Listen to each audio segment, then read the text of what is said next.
What's up, teammates? Hey, Gardner Minshew did a decent job. He had a good game. I don't think there's anything to be completely upset with about that game, y'all.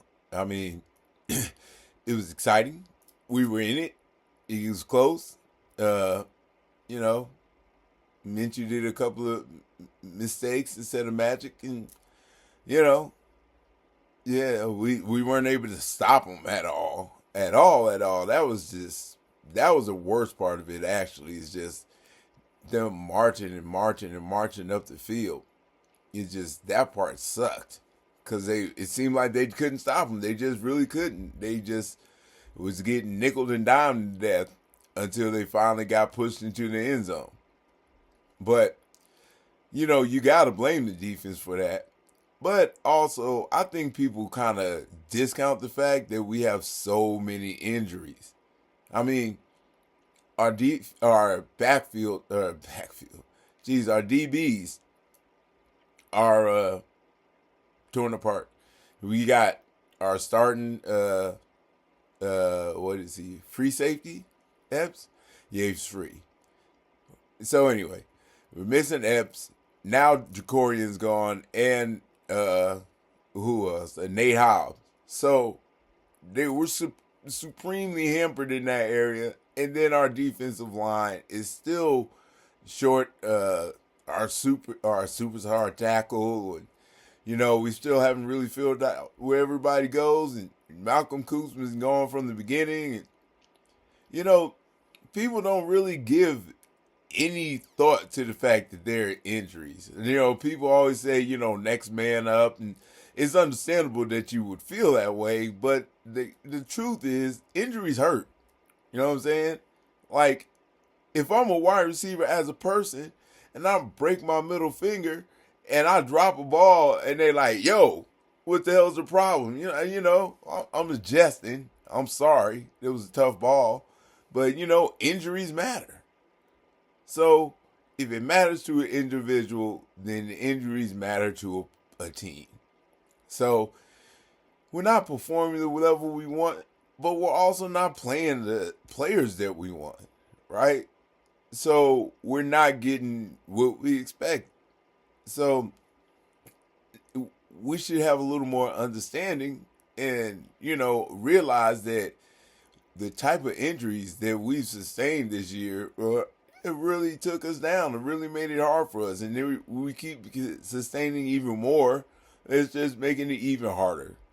So the injury bug hitting us is really giving us a hard time this season. I think it shouldn't be discounted, even for the season and even in this game. Now, with that being said, we have been playing terribly, but maybe that was just the offense and it was Getsky. Because looking at it this week, things look pretty good.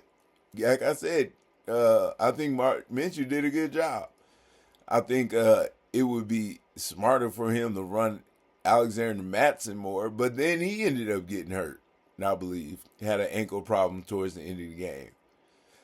So we're just going through a lot of changes, a lot of pains, yeah, and that's understandable. We are still trying to figure out where people go. I mean, I don't know why we start Zamir White. He's like, just leave it alone, okay? Just bring him in on big back downs, and otherwise just keep him there because he can't catch. He's not very good blocker, and he's really bad running back when it comes to finding the hole. He'll run right into the back of his even his blocker before he'll find the hole. The daggone announcers talked about it, even how it happens. So it's definitely something that they should have considered earlier. Now, with that being said, we're still down a bunch of players. We still got a whole lot of things to fight through, but it looked good this week. It looked like a regular football team. There wasn't a bunch of times when you just threw your hands up and was like, what the hell is going on here? It was good play calls. We did some more jet sweeps. We got our best players involved. It was a real offense this week. So I'm not disappointed in the game at all. Um, Gardner does what Gardner does. Basically right now we're uh, auditioning for our backup quarterback for next year because Gardner's not going to be our starter. We're supposed to draft someone, and if we do, then you know whomever we have right now is not going to be considered the starter unless they do what a lot of other teams do that is successful with quarterbacks is let the rookies sit for a year, let them watch the game, let them get the playbook in hand, and then put him in the next season. And once he is comfortable with the league, who knows what we'll do. But if we got Aiden O'Connell, I feel like we won't be terrible, and we can do well enough to have a decent record if we and then if we feel like the rookie quarterback is feeling it halfway through the season, we can see where we go from there.